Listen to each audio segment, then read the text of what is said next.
今日帶大家嚟添福道飲早茶，睇下使唔使揾位先。咁早啲燒味已經出爐啦，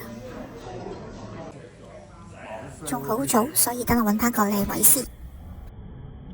個 menu 都好多嘢揀，睇下今日有啲咩啱我食。原來冇咗早茶599啦，我埋單先知，所以全部嗌晒大點，今次真係蝕咗啦。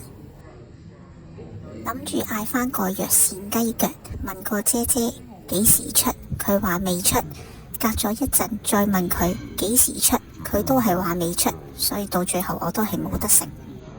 個排骨精神川粉燒好食，個腸粉夠伊韌，排骨就醃得啱啱好，豉油個甜度又非常之好味。大家睇唔睇到有5隻蝦餃啊？唔理啦，食咗先啦。蝦餃皮就太腍啦，但隻蝦都好新鮮同好大隻。個香西榨菜碎肉手滑腸，我就食唔到啲榨菜啦。